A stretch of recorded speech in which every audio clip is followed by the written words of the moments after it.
এর গল্প স্বর্গে নরক যন্ত্রণা। লেখা ও পাঠ অমিতাভ রায়। পরিবেশনা রবিবারে ও অবসরে গল্প পাঠ। সুনীল মানে সেনবাড়ির ছেলে। সেদিন খুশিতে ডগমগ। ফেব্রুয়ারির প্রথম সপ্তাহ। একমাত্র দিদি সুলগ্নার বিয়ে। ও তখন 12 ক্লাসের ছাত্র। ছোটোখাটো কিছু দায়িত্ব বাবা অনিলবাবু ওর ওপর ভরসা করেই দিয়েছিলেন। পাত্র ভালো, মানে গর্ব করার মতো একটা জামাইবাবু পাবে। কিন্তু খুশিটা অন্য জায়গায়। দিদি ভাই দুজনকে এতদিন একটা শোয়ার ঘর দেওয়া হয়েছিল। একটু বড় দিদি বলে প্রতিদিন তাড়াতাড়ি শুয়ে পড়ার জন্য শাসন করত। পরদিন থেকে পুরো ঘরটা ওর, আর শুয়ে পড়ার শাসনটা আর থাকবে না। তবে 9 মাসে 6 মাসে পুনা থেকে জামাইবাবুর সাথে কয়েকদিনের জন্য আসলে পুরো ঘরটা কয়েকদিনের জন্য ওদের দখলে চলে যাবে।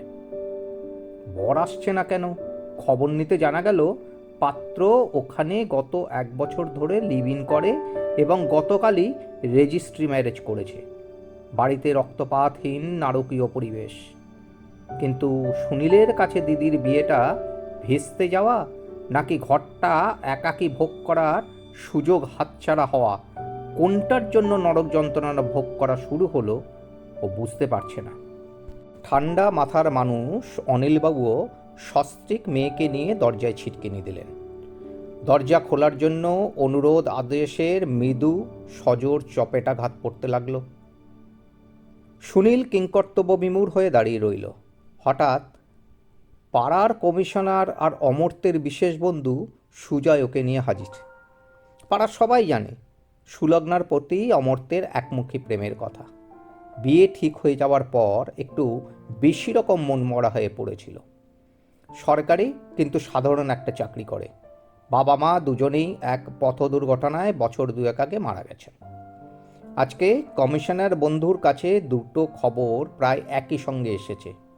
পাশের পাড়ায় একটা পানশালায় একটু আগেই অমর্ত্যকে ঢুকতে দেখা গেছে, আর সুলগ্নার বিয়েটা অপ্রত্যাশিতভাবে স্থগিত হয়েছে। অবশ্য বলা ভালো, বিয়েটা ভেঙে গেছে।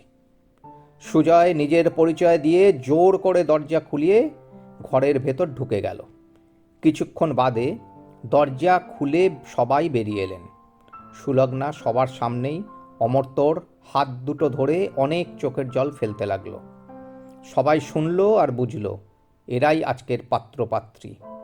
সুনীলের মনে হলো গত মাসের মায়ের ইসিজি গ্রাফের মতোই আজকের ঘটনাবলী বয়ে চলেছে। মনটা যেন স্বর্গসুখ অনুভব করছে। অনিলবাবুর মুখের হাসি আরও উজ্জ্বল, আরও চওড়া হয়েছে। সুলগ্না অতি সচ্ছল না হলেও সুখের সংসার করছে। স্কুলের দিদিমণির চাকরিটায় আবার যোগ দিতে পেরেছে। ভাইকেও ঠিকঠাক গাইড করতে পারছে। অমর্ত্য আর সুলগ্না দুজনেই শ্বশুর বাড়ি থেকে আন্তরিক সম্মান ও ভালোবাসা পাচ্ছে। অনিলবাবু বিশ্বাস করতেন স্বর্গ ও নরকের অনুভূতি মূলত মনের অবস্থা, যা এই পৃথিবীতে আমাদের কর্ম ও চিন্তার মাধ্যমে অনুভূত হয়। প্রিয়জনদের সাথে সময় কাটানো, কারোর সাথে আনন্দ পাওয়া, নিজের কর্মের তৃপ্তি, অথবা কোনো প্রাকৃতিক সুন্দর জায়গায় প্রশান্তি অনুভব করা হলো স্বর্গের অনুভূতি। আর চরম অভাব, শারীরিক বা মানসিক অসুস্থতা, তীব্র রাগ, অপরাধবোধ অথবা হিংসার আগুনে পুড়ে নিজের শান্তি নষ্ট করা হলো নরক। খারাপ কাজ করার পর যে অপরাধবোধ ও ভয়ের জন্ম হয় তা নরকের যন্ত্রণার মতোই। সহজ কথায়, সুখের নাম স্বর্গ এবং দুঃখের নাম নরক। সুনীল শিক্ষা জীবনের এক বিশেষ সময়ে, মানে 12 ক্লাসের ফাইনাল পরীক্ষায় স্কুলের মধ্যে দ্বিতীয় হয়। নম্বর যথেষ্ট ভালোই, কিন্তু প্রথম না হওয়ার নরক যন্ত্রণা যেন প্রতি মুহূর্তের সাথী হয়ে গেল। প্রতিজ্ঞা করেছিল কিছু একটা করে প্রথম হওয়া সহপাঠীকে বুঝিয়ে দেবে। ইঞ্জিনিয়ারিং দুর্দান্তভাবে পাশ করে খুব বড় কোম্পানিতে চাকরি পেল, ভালো মাইনে, গর্ব করে বলার মতো। তবু মনে একটা কষ্ট রয়েই গেছে।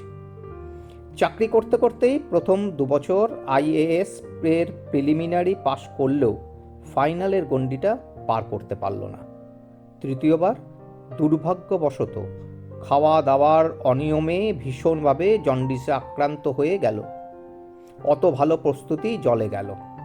তবে যখন কানে এলো ওই সহপাঠীটি IAS ক্লিয়ার করে দিয়েছে, সেই মুহূর্ত থেকে তীব্র নরক যন্ত্রণা পাওয়ার শুরু। চাকরির স্যালারি যথেষ্ট হলেও সম্মানটা এই জীবনের মতো হাতছাড়া হয়ে গেল। আর এই পরীক্ষা দেবে না সেটাই স্থির করে ফেলল। আরও 10টা বছর কেটে গেছে। সুনীল বিয়ে করে জার্মানিতে রয়েছে স্ত্রী পুত্রের সাথে। বাবা মা পৈতৃক বাড়ি আঁকড়ে পড়ে আছেন। এর মধ্যে মোটরসাইকেল অ্যাক্সিডেন্টে সুনীল সেনের পাটা ভালোই জখম হয়েছে। বুকে পাঁজরেও চোট লেগেছে। অগত্যা অফিস যাওয়া একদম বন্ধ। কয়েকদিন পর ফোন ল্যাপটপে কিছুটা কাজ সারতে পারলেও এখন টিভির থেকেও বইকে সঙ্গী করেছে বেশি। আগের দিনই মহাভারতের 17তম পর্ব অর্থাৎ মহাপ্রস্থানিক পর্বে পাণ্ডবদের হিমালয় অভিমুখে যাত্রা ও দ্রৌপদী সহ বাকিদের মৃত্যুর কথা শেষ করেছে। 18তম পর্ব স্বর্গারোহণ পর্ব ধরেছে। যুধিষ্ঠির স্বর্গে পৌঁছে দুর্যোধন সহ অন্যান্য কৌরবদের সেখানে সুখে থাকতে দেখেন, যা তাকে বিস্মিত ও রাগান্বিত করেছিল।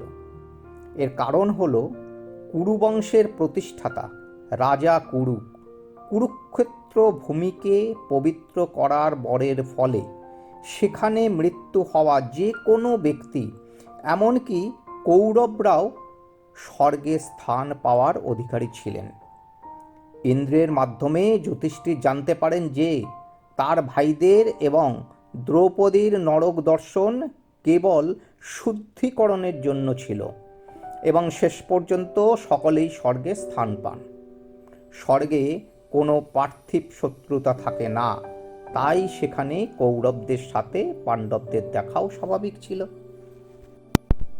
2025 সালের 22 এপ্রিল সুনীল কাকতালীয়ভাবে টিভিতে খবর দেখল কাশ্মীরের পহেলগাঁওয়ের বৈশারণ উপত্যকায় লিডার নদীর তীরবর্তী পর্যটন কেন্দ্রে পাকিস্তান সমর্থিত লস্কর-ই-তৈবা অনুমোদিত দ্য রেজিস্ট্যান্স ফ্রন্ট TRF এর জঙ্গি গোষ্ঠী M4 কার্বাইন এবং AK-47 নিয়ে একটি অন্যতম ভয়াবহ সন্ত্রাসী হামলা চালিয়েছে।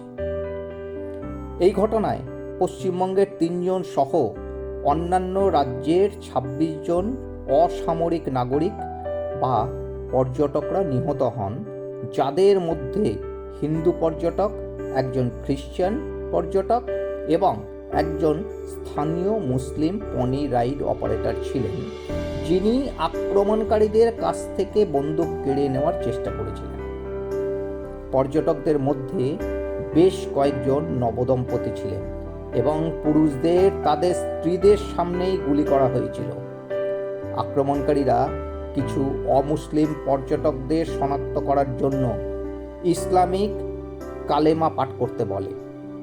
এটি 2019 সালের পর অন্যতম ভয়াবহ জঙ্গি হামলা। এটি ভূস্বর্গে নরক যন্ত্রণার চাক্ষুষ অনুভূতি ও চিত্র। একটা খবরে সুনীলের চোখ আটকে গেল।